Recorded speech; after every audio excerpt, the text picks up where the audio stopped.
Maxey from outside. Sixers lead, courtesy of Tyrese Maxey. Deep to left field, going back is Locastro. It is gone!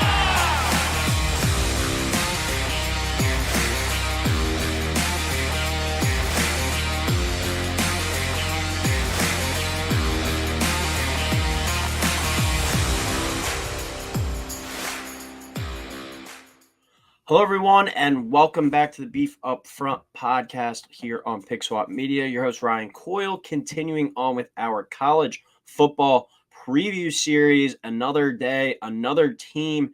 Today, we will be talking about one of the, I think we could say, major teams of realignment, at least in the college football world, going from the Pac-12, transitioning into the Big 12 now, and that is the Utah Utes.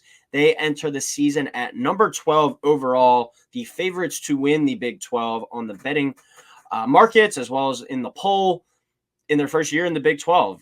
They enter at number 12. So a team with, I would say pretty high expectations. But the Big 12, I mean, we've talked about it already with a few teams. We talked about Kansas State. We talked about Oklahoma State. We talked about Colorado, too. I mean, I think you could legitimately make an argument for 7 to 8 teams to represent the Big 12 in the college football playoff. One as the champion, obviously getting that auto bid in the berth, but also one or two, I think, with a good year could make the college football playoff as one of the at-large teams as well. But I do think it's going to be a tough league to make because I think it's such an even and competitive league that we're going to see so many teams kind of knock each other off at the top. There might be that 10-2, 11-1 that gets the auto bid, but then you got a bunch of 10-2 to 8-4 squads, and it's like, does the 10-2 team deserve to be in? It's going to be really fascinating, I think, for a league to follow this year. And there's going to be scenarios where it's like, all right, Kansas State is undefeated. I had this in my scenario with Kansas State, undefeated. They're looking like one of the top teams. They go to Iowa State last game of the season. Iowa State knocks them off. Then who knows if Kansas, and maybe that prevents Kansas State from winning the Big 12 title. Then maybe, Kansas loses the Big 12 title game, has 2 losses. Do they then get in after that? There's just going to be so much chaos, and I think it's going to be the funnest conference in college football this year and definitely the most wide open. Like if you're going to take some long shot bets on some teams to win the conference this year, I'd do it out of the Big 12 because I do think there's an argument for 7 to 8 teams potentially to win this league. So we'll get into everything Utah Utes football for, the 2023 season, recap that a little bit, offense, defense heading into this year, and then the schedule prediction and my long-term kind of outlook for the entire season for this Utah team. So as we said, entering the year at number 12 in their first year in the Big 12 under Kyle Whittingham, head coach, 162-79, entering his 20th year at Utah. They named the successor to him earlier this season, so it remains, earlier this offseason, their defensive coordinator now remains to be seen whether or not this is his last year, but I think if he wins the Big 12 this year, gets him to the college football playoff, I could certainly see him kind of riding off into the sunset from there. But I don't think there's a coach out there that is respected more than Kyle Whittingham in all of college football. The things that he does year in and year out, the teams that kind of, I think, are afraid to play him, don't want to play him because of how physical and how tough his teams always are. And it's at a school like Utah where now in the Big 12, it's a bump up, I think, from what the Pac-12 was, but that was also a team that was once in the Mountain West under Whittingham. He's really elevated this program, and a program that's not really known for, football power, for football resources. So pound for pound, coach for coach, I think Kyle Whittingham is up there, respected as one of, if not the most respected college football coaches in the entire country. When you look at the 2023 season, without Cam Rising at quarterback due to injury the whole year, he still found a way to 8-5, 5-4 in the Pac-12, lost 14-7 to Northwestern in the Las Vegas Bowl. It was a team that really kind of just fell apart down the stretch. When you go into the year without your starting quarterback and he doesn't come back because of injury the entire season, obviously your outlook's going to be a little bit different than what I think you expected and what expectations were heading into the year. But they lost 3 of 4 to end the year, including that bowl game, plagued just by quarterback issues the whole year. They were able to get away with it kind of at the beginning, playing some softer teams in the non-league, et cetera. But with Rising missing the entire season, they struggled. They did hold their opponents to 14 points or less in 7 games last season, though. The defense was still really strong. Offense really, really struggled, though. Outside of the rushing game, they ranked 33rd there in the country. They finished 92nd or below in total offense, scoring offense, and passing offense. So if they weren't running the ball well and if the defense wasn't, borderline pitching a shutout, it was kind of tough to muster up a win. And Kyle Whittingham still found a way to get that squad to 8 wins last year. Defense was great, though. Outside of the pass defense, they ranked top 20 in scoring, rushing, and total defense. So really kind of two opposite sides of the ball. Defense super strong, offense super weak last year. Rising is back, though, for what is year 7 of college football. And I did see he is eligible for a year 8 if he wants it, but it sounds like this is going to be the last year for him. But the team returns 13 starters from last year. Whittingham still in place of head coach, and they enter the Big 12 in their first year as the favorite as they transition over from the Pac-12. So expectations are high for Utah going into this year. We'll get into the offense and the defense now for this team and what it could look like this upcoming season. But as we talked about with the offense from last year, really struggled, especially down the stretch. Last 3 games of the season, they only scored 18 points, 17 points, and 7 points in those 3 matchups. Rising is a very welcome back addition to the full quarterback, Cam Rising, after missing the entire year last year with an injury. Last year, I was reading up, was the worst offensive season since 2011 for Utah, as they averaged only 23.2 points per game and 348.4 yards per game.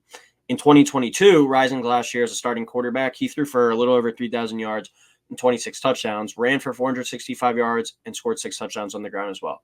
You saw how valuable he was to this team and what he means to this team and the ability to kind of go out there at times and win games, even if the defense wasn't fully up to par. He has that kind of ability at the college level. I don't know if he'll be, that in the NFL one day, but a super valuable college quarterback and really sounds kind of stupid, but the engine to make this team go. Like, that's how important he is. And I know it's not saying much about the quarterback, but so many of these other programs, whether you look at, an Alabama, a Texas, an Ohio State, a USC, like, they just have 5-star guys kind of waiting in the wings there. Utah doesn't get that type of talent. So when a guy like him goes down, you don't have, like, your Texas, you don't have Arch Manning to step up. If you're Ohio State and Will Howard goes down, you don't have 5-star freshman quarterback Julian Sands to step up. Cam Rising, and then you kind of saw what it was at the quarterback spot after him last year. So I do think if you want to take a real long shot Heisman ticket, I do think Cam Rising could be worth it. I mean, you look at those stats from 2022, 32 total touchdowns, over 3,000 passing yards, over 400 rushing yards, and just how valuable he is to a team. And if you believe that this is going to be a team competing for that Big 12 title, going 10-2, 11-1, 12-0, potentially, who knows? Cam Rising should certainly be there at the end of the day in the conversation for the Heisman. That's how valuable he is to a team. You get him at 40-1. I think that could be worth a stab if you do believe in this Utah team and what he can be. But while Rising is the centerpiece of this group, under Whittingham, they're always a physical team and really good up front in the trenches on the line of scrimmage. Offense only returns 4 starters from last year, but 3 of those guys are on the offensive line. And then obviously you welcome back the quarterback as well. But Spencer Fano is a guy to know on the offensive line. He gave up only 1 sack on 293 pass blocking snaps last year. He's a stud lineman, a potential, future offensive lineman in the NFL as well. So this should be a really strong offensive line, as always, under Whittingham. And this team is expected to be really good up front on that offensive line, as always, and rely on Micah Bernard and Jalen Glover in the backfield, 2 guys that have played at Utah before, productive running backs. Look for those guys to have big years behind the offensive line, and you're not going to be able to stack the box as much as you were last year now that Rising's back. Brent Keithy is a stud tight end. He was named all Pac-12 second team 3 separate times in his career. 148 catches, 1,882 receiving yards to his name. A really good tight end. He should be kind of the focal point of that offensive passing game. This isn't a team that is really going to be, spacing you out down the field, spread offense. They run the traditional pro style, jumbo sets on the offensive line, extra tight ends, fullbacks. They're a throwback type team. They're going to punch you in the mouth. So the tight end gets a lot of passes in this game. When you look in this offense, when you look at the receiving room, Money Parks, awesome name, a returning starter from last year, and Dorian Singer. He had a really good year at Arizona 2 years ago. Was kind of quiet last year at USC. He transfers into Utah, but those are 2 pretty good receivers in the passing game as well to go along with Keithy there at the tight end. So despite the offensive struggles from last year, they still rush the ball really well, as we talk about with the offensive line and the strong running game coming back. 182.5 yards per game on the ground. That was 33rd in the country. Look for them to get back to running the football again, working off that kind of play action, and Cam Rising being able to, improv, go get kind of key third downs on his own, on his legs. I'm expecting a big year from him because I don't think it's a thing where, you never want to go out on a bad note on an injury. He has the chance to kind of come back and not redeem himself, but, make his mark, lead this team to the college football playoff for the first time in school history. Now, when you look for the defense, if it weren't for the defense last year, this team probably wouldn't have gone bowling. Maybe they went 6-6 and got there, but they were probably more of a 5-7 team. They were 19th in scoring defense, 4th in rush defense, and 13th in total defense. And that group has 7 players returned from last year. I think they could be even better than last season. Defensive front is a big, aggressive group, as always. Returned three starters from last year. Both starting linebackers return, and 2 key secondary pieces as well. And we're not even going to get into the depth of the personnel for this Utah team because a lot of this times guys kind of come out of nowhere. It's a big player development kind of program. They bring guys up, they play veterans, and they just rinse and repeat that, and they go out there and win 8, 9, 10 games a year. This team is loaded with experience on this side of the ball. As we said, 7 players returned from last year's team that were starters. The secondary did struggle last year. That was the one downside of their defense, as they finished 65th against the pass. But Whittingham has a history of producing pros in the secondary, and that gives me optimism they can bounce back. You think of guys like Jalen Johnson, who's an all-pro now. Eric Rowe has had a long NFL career. Eric Weddle came from Utah as well. These guys have all gone on to play in the NFL. He's got some guys, I think, in the wings and in kind of in the pipeline here at Utah, and to have a bounce back season there in the secondary. But as I said, with Utah, it isn't even so much about getting into personnel. You just know it's going to be physical, discipline, and they're going to tackle well. They're not going to beat themselves, and it really is just that simple year in and year out with Utah. You know what you're getting. You're going to get hit in the face. Are you able to hit back? And if you are able to hit back and you have more talent, then you're probably going to win. But if you're just going to go fist fight for fist fight and you're kind of an evenly talented squad, you're going to get outmatched in this one. So the ultimate ceiling of this team is all just going to come back to Cam Rising, his health, and how he looks after a year off from football. But when you get to the schedule prediction for this Utah team, I'll bring up the entire schedule. I'll share the screen here. So week 1, you get a cupcake there with Southern Utah. I'll give them a 1-0 start there. Baylor's a team that people are either high on as like an 8-win team or low on as like a 3-4 win team. I'm more so kind of in the middle. I think they hover around bowl eligibility, but I will give Utah in their first Big 12 game a win there. At Utah State, dumpster fire all season, win there. They moved to 3-0. Now they got a really tough one at Oklahoma State. I think that's a game that is real physical, one in the trenches. But you have to go on the road in this one. I think that's their first real Big 12 challenge. I'm going to give Oklahoma State the win there, drop Utah State to 3-1. Arizona, they host Arizona. Arizona is a team I think is going to be a solid squad again, probably a 9-win team. But Utah gets them at home. I'll give them the benefit of the doubt. At Arizona State, a win versus TCU. TCU, only a year removed from being in the college football playoff title game. They're not going to say an afterthought now, but they're not kind of in that conversation anymore. I will give Utah a win there. At Houston, I'm expecting a down year win there.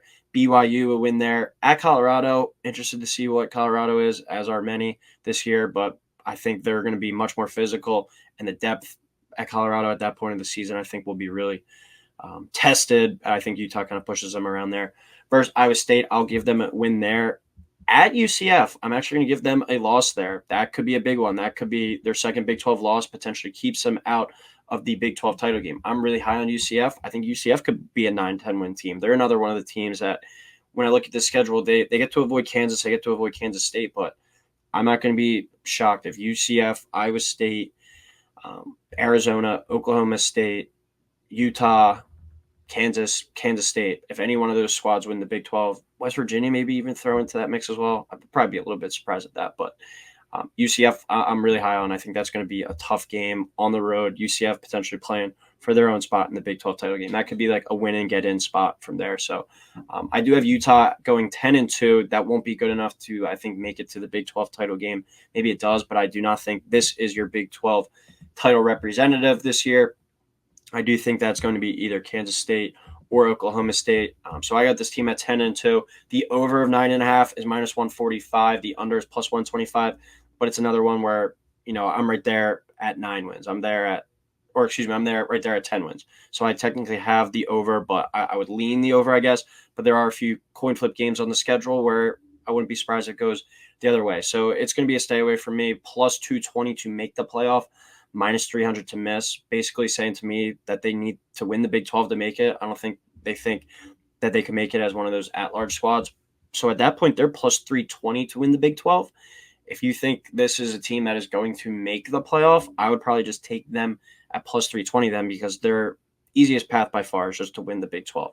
If they are 10-2, I don't know if they'll make it in over, a 2-loss SEC team or a 2-loss Big 10 team. So I think plus 320, if you think they're going to make the playoff, is kind of worth the swing there, because the Big 12 could be a one-bid conference, I think, this year. But that's my take on the Utah Utes in their first year in the Big 12. We keep it rolling here, about 7-8 more episodes of some high-level teams as we continue on the college football preview series as we get closer and closer to kickoff. But as always, everyone, thank you for tuning in. Please like, subscribe, and we'll talk soon.